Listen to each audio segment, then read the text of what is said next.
KAIO, every Genkidama. Starting at number 1, chapter 212 is the first time we see one. It's when Goku is first training with KAIO.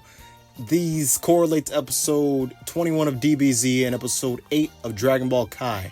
The second one comes in chapter 233 and also 237 to 238. It's the one where Goku teamed up with KURIRIN, his son Gohan, and KAIO to use their telekinetic teamwork to take down the nigh invincible VEGETA. That was amazing. That was the greatest use of teamwork up to this point. There's an even better use of it later on down the series. And that spans from DBZ 32 to 35, Kai 15 to 16. Now, the movie series has a whole bunch of Genkidamas, starting with movie 2. This one explodes almost in a similar fashion to the Challenger. And the narrator even mentions that another Dr. UIRO will crop up, and the first thought that came to mind is Dr. Gero, like to me. It was nice foreshadowing, honestly. Not only for Dragon Ball, but for this video, because movie 7 will appear later on. So this is a teaser right here, and it's chapters 235 and 239 title pages. Just had, the Genkidama look on them.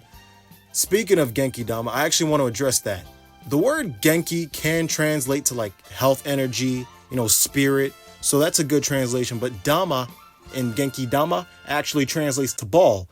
But I think the name Spirit Bomb packs a bigger punch than Spirit Ball. So I'm just going to interchange between Genkidama and Spirit Bomb. Plus, bombs can be shaped in the shape of balls as well. Pause. Movie 3. Goku made use of TULES' tree sucking the life out of Earth. No pause there. For the Genkidama, and this one's crazy. The way this was set up with Goku and TULES looking at each other and then just boom, boom, just blasting their guns, basically. I have no doubt this came out of Westerns with close-ups of those two and then all of a sudden just flashing their blasts in each other's faces.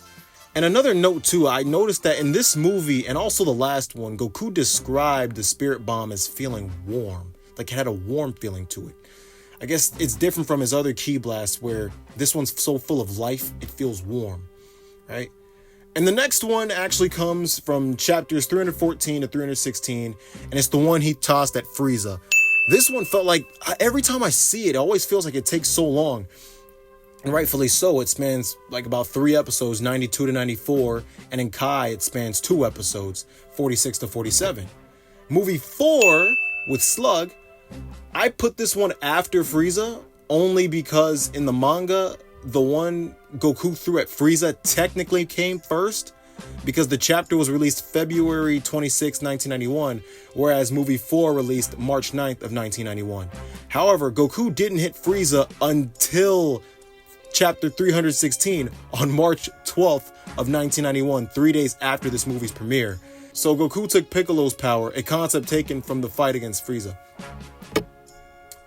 And here's another tease. The poster for the movie, as well as the drawing that Toriyama had, and the drawing that you're seeing on the back of the screen as I draw, with Goku in that iconic pose of doing the Genkidama.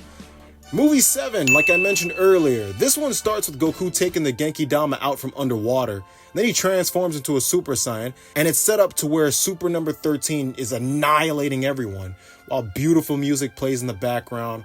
Goku absorbs the Genkidama with a wild freaking look on his face. The scene is absolutely wild, and he absolutely obliterates number 13.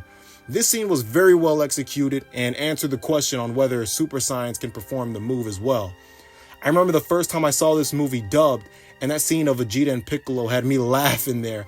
It was actually just silence in the Japanese dub, but the way that it goes, is it over? Not till the fish jumps. Is it over?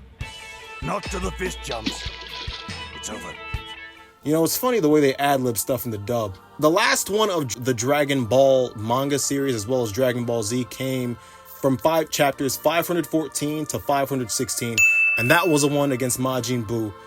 This one is probably the best one on this list. Spans 3 chapters, 4 Dragon Ball Z episodes from 283 to 286, and 3 in Kai from 155 to 157. This Spirit Bomb right here had everything, had teamwork from the entire world. And that's not even the biggest one yet, but it teamwork from the entire world. Some of the Afterlife even got in there to help. just amazing. This Spirit Bomb was absolutely incredible. And the next one on this list has even more teamwork and is arguably even better than the last one. These two, the one from GT, Goku against XINGLONG, the Star Dragon, the one-star dragon, in episode 63 of Dragon Ball GT. I like these both because they're both so epic and awesome, but they're both definitely up there. Goku, out of nowhere, after being almost seemingly killed by the one-star dragon, it's almost like he gets resurrected. He rises from the dead, and everyone's out there trying to fight the one-star dragon. They're getting pummeled, but the fight's not over. Not till Goku says so. And he blasts the one-star dragon, XINGLONG, to death, marking the end of Dragon Ball GT. Well, the beginning of the end. The next episode was the end. And finally, the last one on this list was Goku's Genkidama to Jiren.